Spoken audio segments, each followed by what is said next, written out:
আমাদের রাষ্ট্রভাষা বাংলা, আমার দেশ স্বাধীন দেশের নাম বাংলাদেশ, আমার পরিচিতি আমরা বাংলাদেশি। এইটা ৭১-এর অর্জন, এইটা যুদ্ধের অর্জন। আমরা সেই জাতি অংশ, যে জাতি সীমান্তে সীমান্তে মুক্তি সেনার চোখের ঝিলিক দেখছে, আমরা সেই জাতি। আমরা তাদের উত্তরসূরি যারা সীমান্তের যুদ্ধ করেছে এবং রক্ত ঝরিয়েছে। তাদের রক্তমাখা শার্ট আজও আমাদের প্রাণের পতাকা। বন্ধুরা, আপনারা জানেন আমার ডান দিকে দাঁড়ানো উলফাত ভাই, ইশতিয়াক আজিজ উলফাত ভাই, শুধু তিনি একজন বরেণ্য মুক্তিযোদ্ধা নন, একটা শহীদ পরিবারের সন্তান। মুক্তিযুদ্ধে লড়াই করে যিনি জীবন দিয়েছেন ওনার বড় ভাই শহীদ আশফাকুজ্জামান বিরোধী। আমার বামে ডানে যারা দাঁড়িয়ে আছেন তারা দেশের সোনার সন্তান। আজকে সেই ইতিহাসকে কলঙ্কিত করার চেষ্টা করছেন, ছোট করার চেষ্টা করছেন, আন্ডার এস্টিমেট করার চেষ্টা করছেন। কারা? যারা সেই দিন স্বাধীনতার বিরোধিতা করেছেন, যারা সেদিন আমাদের মুক্তিযোদ্ধারা যারা গোপনে গেরিলা যুদ্ধ করেছে, তাদের আস্তারা চিনিয়ে দিয়েছেন হানাদার বাহিনীকে। তারা বন্ধুরা আবার কি করছেন?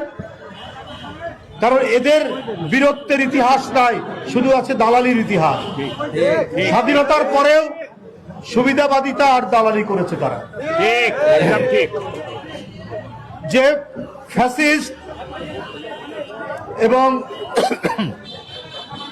স্বৈরাচারী একদলীয় শাসন করেছে আওয়ামী লীগ, ওরা তাদের সাথে এবং তাদের কৃপা পাওয়ার জন্য ওরা সব সময় চেষ্টা করে যায়। ওরা ৮৬ সালে আওয়ামী লীগের সাথে আতাত করে নির্বাচনে গেছে হোসেন মাহমুদের সাথে, বিএনপির নেত্রী দেশনেত্রী বেগম খালেদা জিয়া যাননি, এবং এই ১৭টা বছর গুপ্ত হয়ে থেকেছেন, সুপ্ত হয়ে থেকেছেন। ঠিক। এবং এই যে একটা পাতানো নির্বাচন ২০০৮ সালের, সেই নির্বাচনে তারা অনেকটা হুমকি দিয়ে নির্বাচনে গেছে এবং বিএনপিকে নির্বাচন করার জন্য সেদিন তারা বাধ্য করেছে, না হলে তারা থাকবে না। তার পরিণতি তাদের ভালো হয়নি, কিন্তু তারপরেও এখনো তারা কৃপা লাভের জন্য চেষ্টা করে। ৫ই আগস্টের পর তাদের নেতা বললেন আমাদের আওয়ামী লীগের সবকে মাফ করে দিবেন।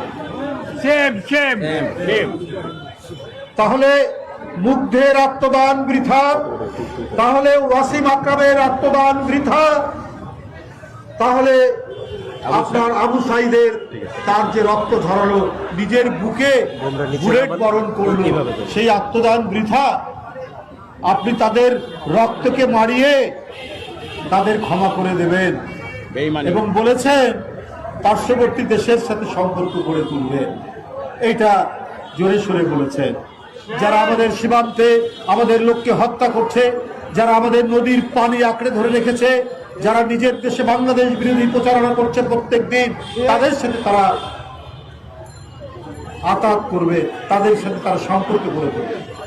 যে ভারতের মধ্যে প্রতিদিন মুসলমানদের উপর অত্যাচার হচ্ছে এবং ভারতের পশ্চিমবঙ্গের মুখ্যমন্ত্রী, বর্তমান মুখ্যমন্ত্রী বলেছেন যে ১ কোটির মতো মুসলমান তাদেরকে তাড়িয়ে দেবে।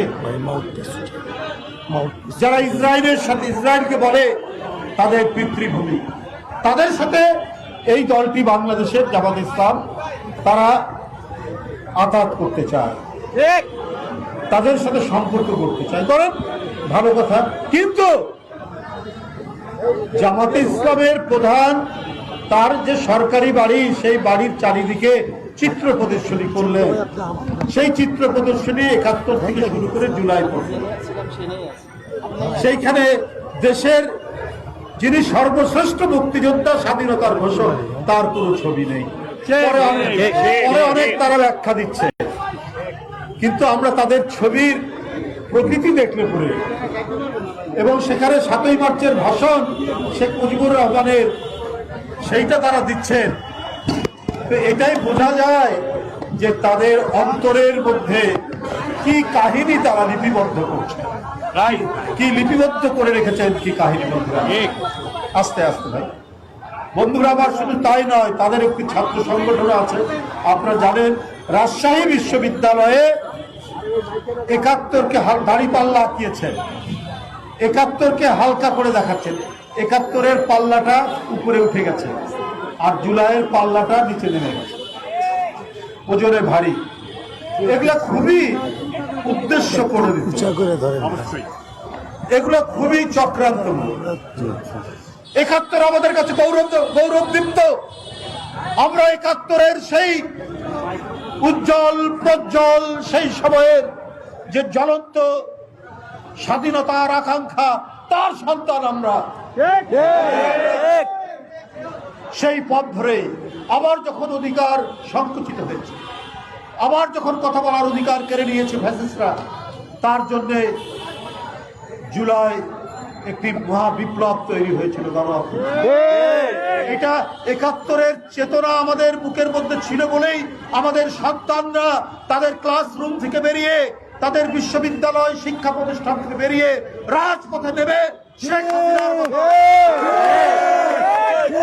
ভয়ঙ্কর রক্ত পিপাসু এক ফ্যাসিস্টকে বাংলাদেশ থেকে তাড়িয়ে দিয়েছে।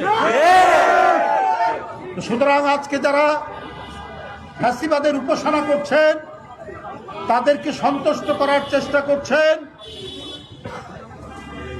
আপনাদেরও বলে রাখি, আপনাদেরও মানুষ চিনে। আপনারা ৭১-কে ছোট করবেন, আন্ডার এস্টিমেট করবেন, সেইটা হবে না। ৭১-এর পথ ধরেই ৯০, ৭১-এর পথ ধরেই জুলাই। কারণ সেই চেতনা আছে যে দেশের মানুষ লুঙ্গি পরে হাতে রাইফেল নিতে পারে, এদেশের মানুষ স্ট্যান্ড গান নিয়ে নদীর সাঁতরে শত্রুর শিবিরে হানা দিতে পারে।